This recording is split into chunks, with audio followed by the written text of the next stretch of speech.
Hello and welcome to Cash Chats, the podcast from Be Clever With Your Cash that helps you make the most of your money. I'm Amelia Murray.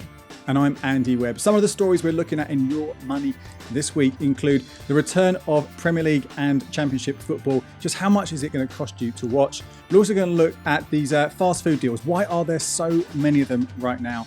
Plus, we'll take you through which banks are the worst for refunding scams. That and much more.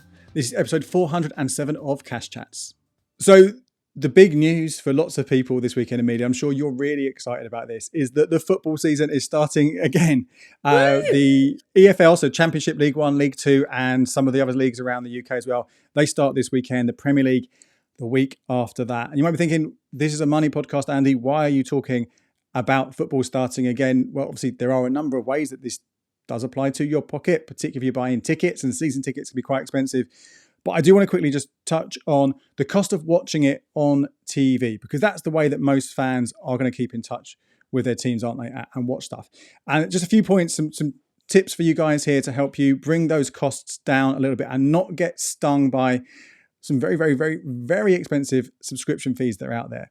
First point I want to talk about, this relates mainly to the Premier League, because the EFL, the new deal with Sky this year, means there are more games than ever from the EFL shown on TV. So you'll absolutely get your money's worth if your team is in one of those lower leagues. Or, well, I say absolutely, probably, because you never know. But last season, before the start of last season, Zoe and I crunched the numbers for the previous season and how many times each team had been shown on TV. And it was really interesting here because it gives you a sense of that value for money if you are particularly focused on one team. Obviously, it's slightly different if you're watching lots of teams and lots of different sports, but you're focused on one team.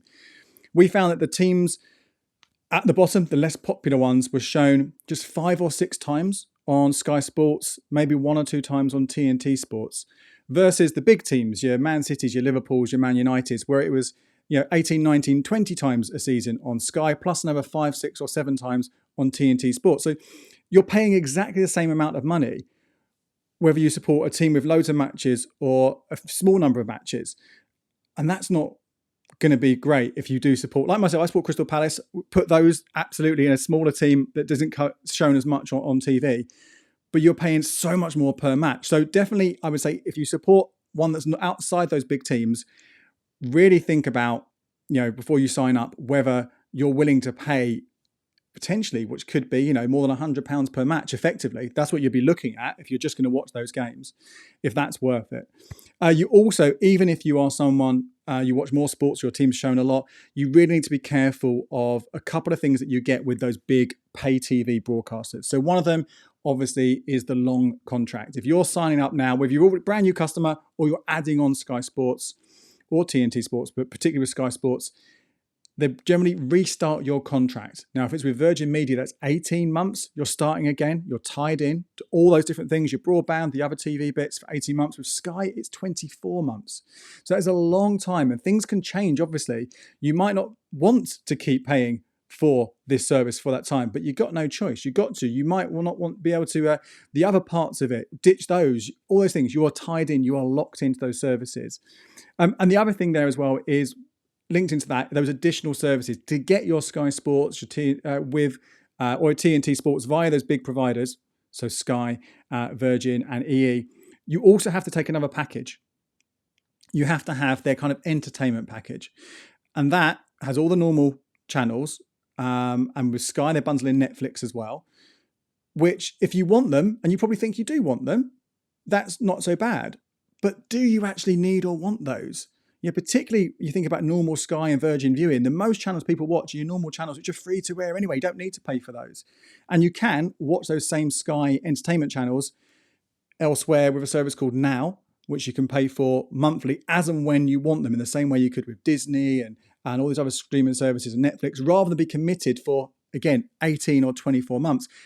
That is a lot of money. It will cost you a huge amount of money just to have these sports channels on those big pay TV broadcasters. So have a think about whether it's value for money. Obviously, if you're an existing customer, you can haggle and maybe get a better deal, but I still would question whether you're going to be saving money versus the other option. I did sort of hint at it just now. Now TV is not as good as it used to be. Prices have gone up. They are more and more particularly for these new welcome offers, which are slightly reduced, trying to tie you into 6 months, initially at least. But if you don't know what it is already, it's Sky's separate streaming service, and you can pay for each individual part separately. So if you just want sports channels and you don't want entertainment, you don't want Netflix or anything like that, you can just have the sports channels, just that. And you can also, if you know, I'd say there might be a minimum 6-month period for those newbies, but it's not always the case. You can also just have it month per month, or even day by day. There's a day pass, which is 15 quid. A month pass is 34 quid. That can work out much, much cheaper for the more casual viewer. And there are also loads and loads of offers over at becleveryourcash.com. We're always sharing when these deals come along. The month pass, for example, regularly comes down, offers for 26 quid, if not down to 21, 20, maybe below that. So there are ways to make it even cheaper than the full price. And there's also a cancellation trick with Now, which I've spoken about many times before. But if you go to cancel your pass, often when you get to that last bit, they're saying, are you really sure you want to go? How about we give you this discount, this saving? And that will bring prices down even more. Again, covered all this in more detail over on the website, but I thought just as people get hyped up, they get excited about the return of the league seasons all kicking off again, not to get too carried away and actually sort of think about the impact that's going to have on their budgets, on their bank balance, in order to catch as many games as they can. So there you go. That was, I know you're not the biggest football fan, Amelia, but lots of people out there, I know they're going to be excited about that. I mean, I'm not a football fan. I got quite into the Euros, but just the England games. And me and my boyfriend have had these conversations about like the never-ending sport on TV. So it went from the Euros to the Olympics, and yay, we have football season coming up. And you know, I voiced this to my boyfriend. We haven't quite got to a resolution yet, but you know, I'm voicing it like I do with most things. You know, I'm one of those annoying sayers. But it can be good. And actually, this month, we are trying to encourage people to speak up about their financial providers as part of our campaign, which is called Your Money, Your Voice, which we're doing with our sister company, Smart Money People. So the idea is to get people to have their say about money, to talk to their banks and other financial providers, to leave reviews, have conversations. And I want to quickly take you through 6 ways using your voice can help your finances. I've done an article on this as well. It's on the website. Just to kind of, put it to the front of your mind. So number 1, speak to your provider. We found through our research that many people do not leave feedback. They don't complain. They don't kind of, you know, let their provider know when things are going wrong. But it's not just about complaining, which, you know, should be something we should all feel comfortable to do, because if your provider doesn't know what's wrong, then they can't resolve it. As well as getting a resolution, you might be compensated for the stress or, you know, the time it's taken to get matters sorted. But also if you're struggling, your provider is there to have a conversation with, because there may be solutions that they can offer you to help you when you're struggling. But also positively, if you're having a good experience, you know, we're kind of all learning together, and it could actually help them make internal changes to make things better for all customers. So that's the first one. Secondly, ask a question. Lots of people think that, you know, that they're worried to ask questions because they think they sound stupid. And with finance, there's no such thing as a stupid question. When I became a financial journalist and I was going to parties, the minute I mentioned money, people would go dead behind the eyes and walk away from me. Not very friendly. But now, oh my God, like I'll go for drinks with my friend and they'll be like, can we just take 5 minutes because I want to talk about this mortgage application, or I want to talk about, you know, if I'm doing the best thing with my money. And I'm like, you know what, I'll give you 5 minutes. Here we are. And it often goes on for longer. But it's brilliant, you know, kind of ask those questions that you're worried about. I think often people can be quite overwhelmed with who to go to, who to trust. But we have this amazing community on Facebook with the Be Clever with Your Cash guys, and everyone's really helpful and very keen to help. So if you're worried, you know, it's a good place to start. Thirdly, ask for perks. Now, this is amazing. This came from the community Facebook group. Someone was chatting to American Express over the online chat feature. They've been a customer for what it seemed like a few years, and they just came out with it and asked if there was any rewards for being a loyal customer.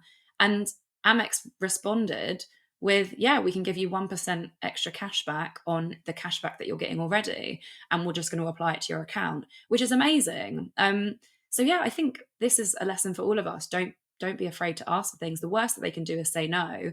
And I've actually had some success with the online chat feature with retailers' websites before I've bought something, or if I'm testing something out.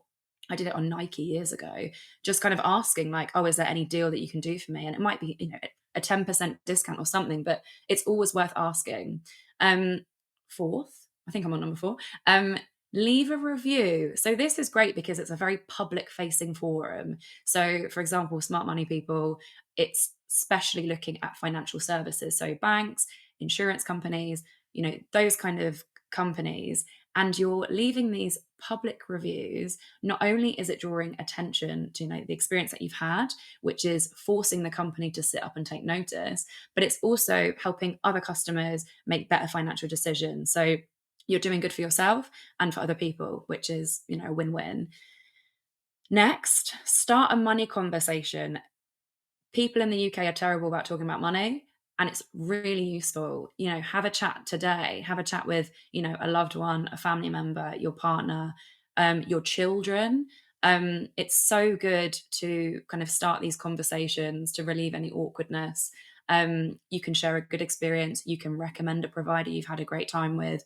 Or, if you're struggling again, you may find that the conversation leads to an amazing outcome because someone might have had a similar experience, and they might have some really good knowledge to share.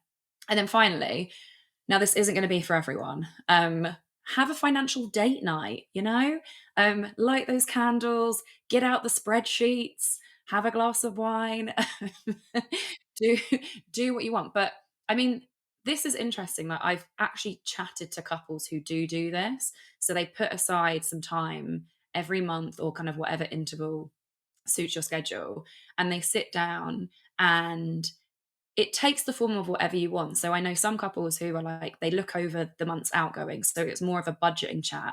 They might look over where they might be able to make savings.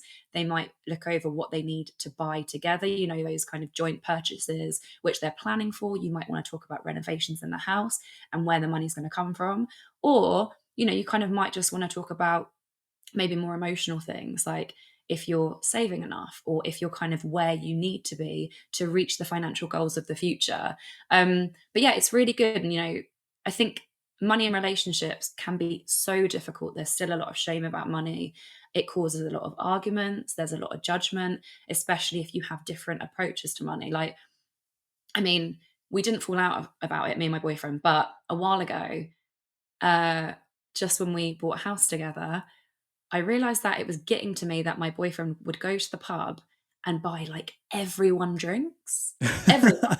Strangers at the bar, people he just met. And I was like, I'd wake up the next morning and he'd feel terrible when looking at his bank balance.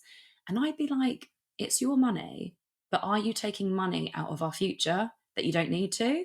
And it was an interesting thing because I was like, it's kind of none of my business what he does with his money, but kind of is my business.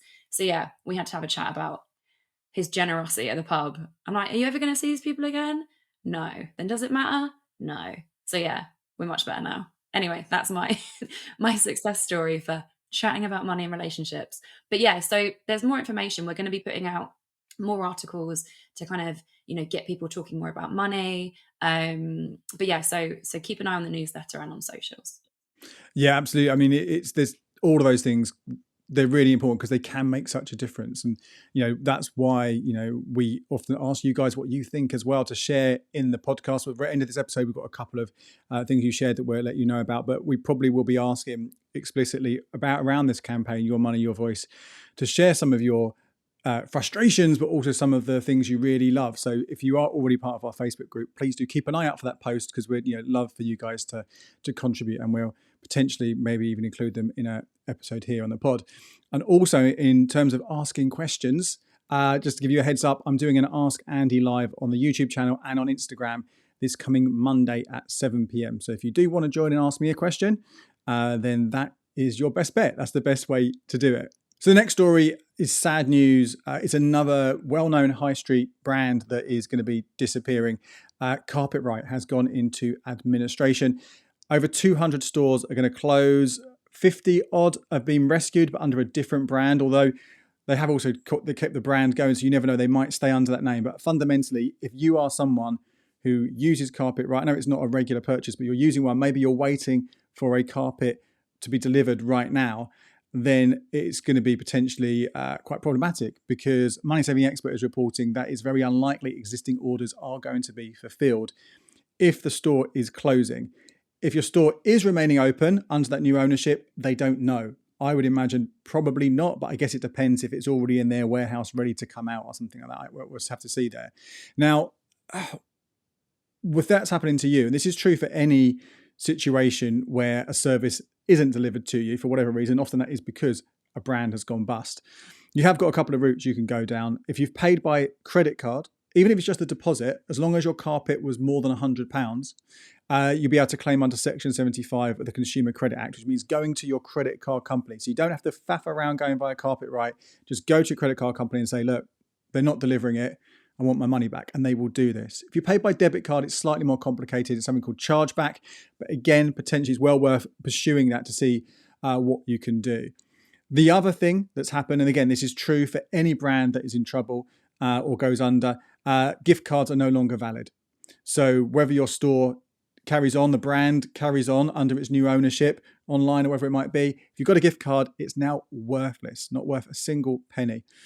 And this is a kind of a, I'm obviously sad for any of you who do have a Carpetright gift card. Maybe you've been saving up and buying these discounted or just got them for gifts or whatever it is because of your home renovations, whatever it might be. That's gone. There's nothing you can do about that. But that's a good chance to remind you guys that, I'm often talking to you about how buying discounted gift cards is a really good way to save money. And there's a new app that we've just covered and a review this week on the website called Snip, which does a similar kind of thing. And the other ones like Cheddar and Jam Donut and Hyperjar, they can be great ways to get an extra discount on your spending. And sometimes you can stack them with other savings and promos as well. So they are great. But as long as you use them and use them really soon. And if I would say use this as an opportunity, just have a look. If you've been using those, or if anyone has given you a gift card for anything, just have a look at what you have, how much is on them, look at expiry dates, all that kind of stuff, and try and use them as soon as possible. Doesn't matter what the brand is, you never know what's going to happen. So I'd really try not to sit on things. And if you are going to use them, I think these are perfect for your supermarket shopping, because you often buy them when you're at the checkout and they appear on your app straight away on your phone. Buy them, then use them. Buy them, then use them. Don't have them sitting around for too long. Yeah, I mean, we've seen businesses struggling, and anything could happen here. We've actually chatted about on the podcast quite a few times about, the latest business going bust. And I think especially with those long lead time purchases. So I'm thinking of, carpets, I'm thinking of furniture. It can often take ages between the purchase and the delivery, being especially careful there. And if you do have a credit card, using it for those purchases. It's the same with flights. People often book flights months in advance, maybe a year in advance. And unless they're at all protected, if the airline goes bust, then you're in trouble. You're in the same situation. And the issue with debit cards is with these purchases, if you do make a chargeback claim, you've only got 120 days from the purchase. So yeah, be really mindful with those, those purchases that you're making in advance or that take a long time for, to kind of be fulfilled. Next story is about an industry that's really fighting back against the struggles it might be having. So I'm talking about fast food restaurants. There was this very interesting article on the BBC website, and basically it's saying that because customers have become a lot more thrifty when it comes to buying fast food, there are so many deals and special offers and discounts in fast food restaurants on at the moment. Now, in the article, it's talking about it could potentially be because of a cost of living crisis. So people are pulling back on their spend. I'm also thinking it might be there's quite a lot of focus on health as well. There's also a lot more options, kind of, people buying from supermarkets and, the competition just within grab and go culture. But the statistics were interesting. So it's saying that the number of promotions on offer at fast food restaurants, bakeries, and coffee shops between April and June this year is up a third from the same period last year. So I've seen them about. There was a recent one at McDonald's where it's 3 items for £3. And that's a good deal, because I don't know if you've noticed this, but like fast food used to be seemingly good value. I'm thinking when I was a kid, it was like £1.99 for a Happy Meal. And that's, it's not great food. It's not good for you. I'm not promoting fast food, but in terms of like getting something hot and getting a meal, it seemed like it was good value. And now I look at the prices. We were in the station, weren't we, in Victoria a few months ago? And like the cost of Burger King, I was like, what? Yeah, so the prices have gone crazy. This is what's reflected in the article as well. They've gone up sharply.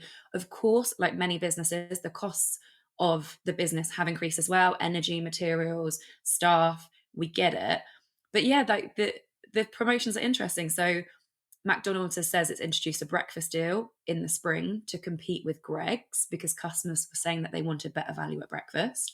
Um, Lunch is particularly competitive. So we've got deals from KFC, Domino's, TGI, all coming out like within the last few months. And you may have noticed as well, we've got some on the website, the app deals. So McDonald's, Burger King, KFC, Subway, these are ones that are rewarding customers for their loyalty. And, you might get a deal in your app like every few weeks or something. So it's a very competitive field at the moment to try and woo customers back. But just remember, the businesses aren't doing it to be nice. Everything they're doing is profitable. They're not, yeah, it's a marketing thing. And I think we do need to just be very mindful. Like, it's cheaper than what the prices are at the moment, but it might not necessarily be a good deal for you or your health. So yeah, there's me preaching. No, it's right. I mean, this is one of the things that like, I've always been talking about on Be Clever Your Cash. And whenever time we write anything, whatever we're talking about, when there's some kind of promotion, is like actually looking at just because there's a promo, is it actually any good? Some people just like they just promote this deal. Oh, here's a deal. Or easy for people just to walk around and go, oh look, there's an offer, I'll get that. But often it's not actually worth you paying more for that promo. Meal deals are the perfect example. Whether it's a McDonald's or a Boots, whatever it might be, do you actually need all these things? Are you paying more just to get a saving? But actually, if you just bought the sandwich and a bottle of water or had your own reusable water, whatever it might be, you wouldn't have spent as much in the first place. Pizzas, Pizza Hut, Domino's, always an offer. I don't know anyone who's ever paid full price for one of those, but you see the deal. And often there's these confusing promos out there as well. They're not always clear cut. Sometimes it's, well, if you do this on this day or this on that day, or, so just, always with all these things, as with any deal, particularly there's so many more of these fast food promos right now, don't be swayed just by the deal. Do assess whether it's actually giving you value for money. Can you get a better option for you, not just for your cash, but you say for your health, by going somewhere else? Definitely well worth a look. Last week, you might remember we spoke about the base rate cut. And one of the things that I mentioned in that episode was the potential impact of that cut from 5.25% to 5% on mortgage rates. Now, the general kind of concern around this cut was that we probably we may not see much change to mortgage rates, to fixed mortgage rates very quickly, because so many of those lenders had potentially already priced it in. So yes, it was good news for people on trackers, good news for people on variables, but if you're about to remortgage, you might not see too much. That was the concern. Well, it seems that actually we are seeing a bit of a response from some of the high street lenders, the big names out there, potentially then triggering other people to respond in kind. Now, this might be short-lived. It might go back the other way. But we've already seen just this week, Barclays and HSBC offer mortgages below 4%, fixed rate below 4%. Nationwide did that back in July. But then other sort of banks and building societies have already followed suit here as well. So that's a good, we are seeing a bit of a downward trend, which is really nice to see. Might be conditions attached. So some of those deals might require you to have, for example, 60% loan to value, which basically means you have to have 40% of the property cost either in your deposit if you're buying for the first time, or in equity if you're remortgaging, or some of them might have is only available to people who have got a certain amount of money, full stop, rather than people who are starting off for the first time. But that's not the case for all of them. So I guess keep an eye on this. If you are someone who has already agreed a new mortgage deal or remortgaging deal in the next 6 months, because you can do it early, maybe just find out, talk to a broker to see if there is the potential for you to get a better deal. Now, by moving to someone else with these rates coming down, you might be able to, because even small percentage changes can add up to a huge amount over the lifetime of that actual deal itself. So do find out what you got there. But of course, do be careful if you have agreed a deal that you haven't already committed to some fees and things which might not be refunded. So it's always worth talking to a specialist here who can give you a sense of what's going on. Although interestingly, I did note that the NatWest deal, at least, one of these deals, can't remember which one it is now, sorry, but one of the deals was only direct. I think it was a NatWest deal was only direct from them rather than via brokers. So you need to do your own bit of research as well. But yeah, I think it's positive news. Again, it could reverse, could change. They can do what they want, but it's positive news. Yeah, and this is going to be the latest conversation for the date night that I have with my boyfriend. This is like the decision that we've been waiting for. So, yeah, I think I've mentioned on the podcast before, we got a tracker about 18 months ago, but when things were mad and we were just like, oh, we'll take a risk because I don't feel comfortable locking in at the rates at the time. And so, yeah, with the latest base rate announcement, and we were like, woohoo! And that's like, oh my God, I mean, it's minimal, isn't it? But now the rates are coming down, which is what we've been waiting for. But I think for us, we're like, what's the threshold for us? Like, how low before we fix? So that's the conversation that we need to have. But, it's about time. We've been waiting since that disastrous mini budget for things to settle. So yeah, I'm pleased and relieved. The next story, looking at banking and fraud refund rates. So the latest refund rates have been published, and this data is showing us the banks that are most likely to refund you when you've been scammed and the banks that are least likely. So this is an issue that's been around for a while. Campaigners have been pressuring the industry to reveal this data because it's really important when you're choosing a bank, and to also find out how you're going to be treated if, hopefully not, but if you are scammed. But it's only the second time that this data has been released. And what it's showing is a massive gap between the best and the worst. It's basically like a reimbursement lottery. So, just for a bit of context, currently there's a voluntary code that some banks have signed up to. So that it's about 21.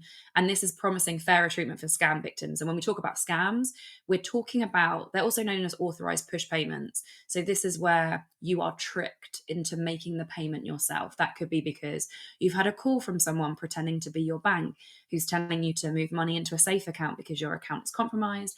It could be someone pretending to be from HMRC who's telling you you owe all this money for an unpaid tax bill. It could be, an email from an energy company or a pretend energy company where you click on a link and it's asking you for a payment. So it's the being tricked into making the transfer, which is the issue. But essentially with this code, because it's voluntary, not all banks are covered. And it's quite vague as well. It's open to interpretation. So essentially, if the bank decides that you are to blame, it won't refund. However, what we've seen in the past is that lots of banks don't necessarily take into account the circumstances. So, not just that you're a vulnerable person, but it might be you are vulnerable in that moment. You could be ill, you could be stressed, you could have a baby crying, there's lots to it. It's quite a nuanced and complicated area. So top of the table was TSB. So 88% of losses were refunded by TSB. TSB is interesting because it doesn't subscribe to the voluntary code. It has its own scheme, which was launched in 2019. And this promises to refund all customers when they are victims of scams, as long as they are not involved or they keep ignoring advice, which is why it's so high. Nationwide was next. They refunded 87% of losses, and HSBC and First Direct were the next ones, the third. They refunded 76%. Now we can get to the bottom. So, not particularly common banks. So in last place was AIB, which refunded just 9% of losses, Oh, which is bad. Yeah. And then Danks Bank refunded just 13%. But perhaps what the next one is most interesting because it's Monzo. So Monzo refunded just 17%, and that was the third bottom. And if we look at these guys, none of them have signed up to the code. So there's wow. nothing to make them refund. And I think what's interesting here, as I said, this has been a really hot topic in banking for years.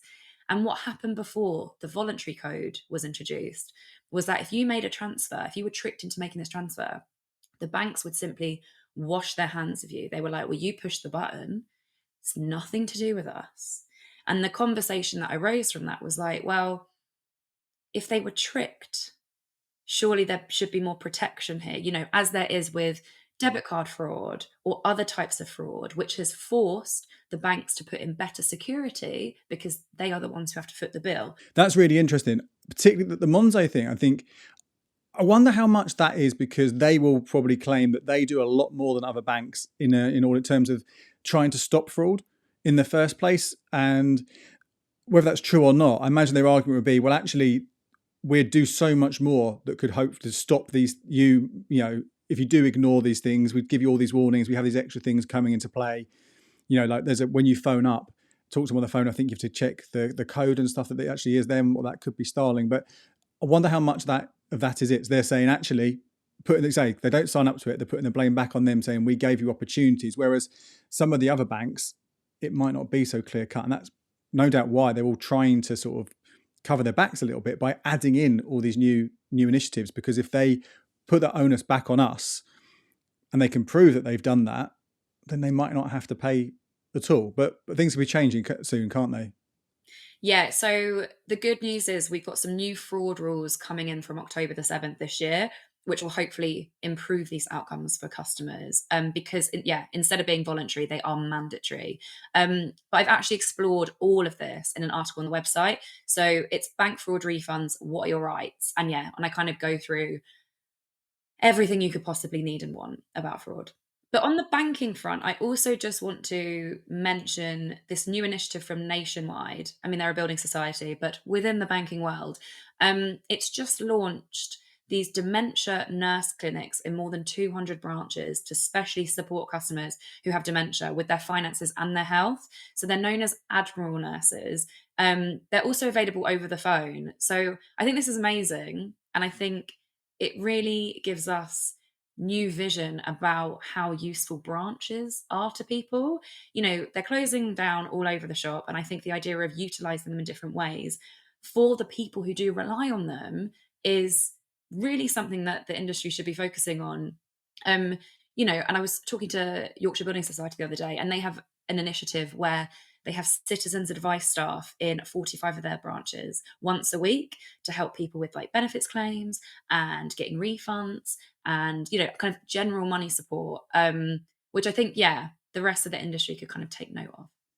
Yeah, absolutely. That all sounds like really, really good. And hopefully, how much we report on the branches closing down. We can report more on them staying open and doing more is a really good thing. The last story I want to talk about before we get on to some of the things that you guys have been up to in the community is around reselling, getting rid of old things which you no longer need. I know, Amelia, we've spoken before about that. You do this sometimes with clothes. You buy and sell clothes, and you make some money and you save some money by doing it. So it's absolutely a good thing to be thinking about rather than have your house cluttered with stuff. Is like, can you make some cash for this stuff? But I spotted a story on NME this week around a new service to help people do this. And this is around selling your unwanted vinyl via rough trade. They've partnered with another company called Flip. And, if you are someone who has bought loads of vinyl, I mean, sometimes people buy vinyl now, don't even have a record player, don't they? Collectibles, they can add up a lot. They can be worth a lot. You're thinking, actually, I could do with the cash. Nice and simple. Rough trade's got a great reputation. I'll list them on there and I'll get some money back.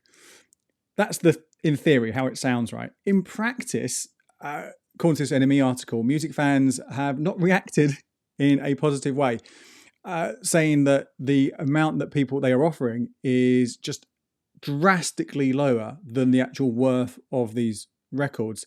And one example shared was that a £1,000 David Bowie box set, they offer just £9 for it, which is obviously a scandalous gap in the true valuation, particularly when you think about how much they would likely sell that for themselves back to other customers later on. They'll be making big profit on that. Now, rough trade say that this isn't for collectibles. If you have anything that is of value, you're better off doing that elsewhere. They say it's more just for people who have a few things, they want to kind of get rid of them, and they're not as kind of experienced, and the things they've got aren't necessarily that special, which is going to be absolutely true. But I think it's a good warning to people about services like this. I'm not saying you can't use them and you can't get some money from them, and they're definitely going to be more convenient than listing it on eBay yourself or wherever, going to a proper collector, whatever it is you're selling, records or other things. But you are going to get less for them. Nikki wrote an article a few weeks ago looking at sites like Ziffit and Music Magpie, where you can sell your books and your CDs and your games and your DVDs. And because she'd just been moving house, so she'd scanned the barcode and all these different products, and there was hardly anything that was taken. But if they would take it, it's like a penny here or a penny there. It's hardly worth the time of doing that. And the few things which potentially were more valuable, she has some sheet music. Again, they weren't really giving much for it compared to what the secondhand market on, like, Amazon resellers for books and eBay, what you could get elsewhere. So I think, if you do see whatever it is you're looking to sell, if it's something not important and it's something that's cheap and you don't really care what you get for it, by all means use these services. Or if it's not much money at all, maybe consider giving it to a charity shop instead. If anything you think has more of a value, do not use these things. Spend the time to research them. Whether it is selling a phone, you're much better off putting that on eBay or services like that than giving it to CEX or one of these resale places, or record collections, or even clothes. We spoke a few weeks ago at that top you got for, like, what was it, like £1.50 or something like that, that Adidas top, which I'm sure if someone's seen it in a proper retro charity shop elsewhere, it'll be going for like 30-40 quid or something. So yeah, just keep your wits about you when these services come along. They're often a bit like the McDonald's deals, the fast food deals we were saying earlier on. These companies, they're doing it not to help you, they're doing it to find ways to make more money. Yeah, it's sort of it's the same kind of approach as I was talking about the other week about Vinted, where it's like, if it's like you've got some records gathering dust, you got them from a charity shop anyway, and it's like a clear out idea, then sure, try it out. I did a similar thing with books, Music Magpie and those companies when I was moving house, and I was like, you know what, they're just charity shop books anyway. I bought, let's be part of like the recycling culture. I don't really mind if the company profits off them, whatever. I just needed the space and I didn't want to move them. But yeah, I think that is something to be said about like rough trade, because they are the record people, aren't they? They're the music Yeah. people. And you like to think that they are valuing what you're giving them and knowing that they are also going to profit off them when they resell them. There's something a little bit icky about that, isn't there? But I think it is the difference between, if you've got something very valuable and very special to you, then do a bit more work and find the price that you are after. If you had like a special edition Alice in Wonderland, Lewis Carroll, you'd go to a collector or, a specialist bookshop rather than putting it in a charity shop box. But yeah. Absolutely. But as promised, we have some messages from you guys, which we're just going to read out, some shout outs, I think. So Stephanie says, I've been paying an additional 3% ish. I love that. 3% ish towards my pension since 2015 when the NHS pension changed. So she went from being able to retire at 55 on final salary pension to 67 on the career average. Sad face. So that I can go 2 years earlier than whatever the NRA will be then. Thanks to the Fire Brigade Union and the McLeod Remedy, I'm due a refund on that additional percentage, which I needn't have paid until April 22. So a few thousands coming back. Brill. Good That's for you, amazing, Stephanie. isn't That's it? great, yeah. Yeah, and also when I first read that, I'm like, the NRA, the National Rifle Association? No, it's the National Retirement Age, obviously, isn't it, instead? But, but it just shows you, we talk sometimes about how important it is to put more into your pension if you can, because you get that tax relief, your personal pensions. But the workplace ones, particularly sort of civil service, NHS type ones, can be slightly more complicated, including that sort of change between final salary and career average. So, yeah, it's definitely worth, if you're wondering what to do there, trying to find out. Often these places, particularly civil service, they'll have some sort of guidance available to help you know what to do. And there's also the Money and Pension Service. I don't know if they still call it Pension Wise, but they have a service where you can talk to people and get some general advice about your pension to make sure that you don't potentially overpay into those. I'm not quite sure how much individual advice they can give, but certainly they can point you in the right directions. We've also got an Andy who posted in the community, completed all the recent switches quite easily and got my bonus from all of them except Barclays. Barclays said that they failed a credit check, which seems ridiculous, as unlike my teenage years, my credit scores are excellent. I'm not surprised though, as they're the worst bank I've dealt with, both on my business and personal accounts, not to mention making a mess up of a power of attorney when family member was seriously ill. On the other hand, I've had great experience with many newer fintech startups, smaller companies that actually seem to care about their customers.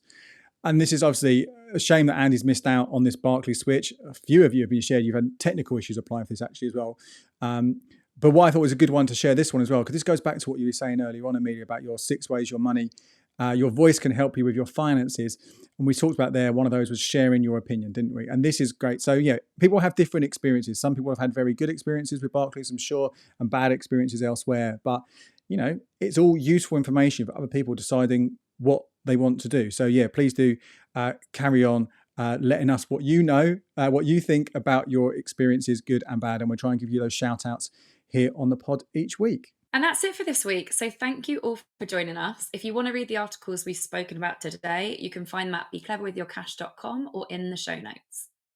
As mentioned before, I've got a live Ask Andy on Monday night at 7 p.m. on YouTube and Instagram. So it'd be lovely to see you there. The earlier you ask a question, the better chance you've got of me answering it. But other than that, we'll be back with another normal episode of the pod on Tuesday morning on all podcasting apps and probably Tuesday evening on the YouTube channel as well. So we will see you then.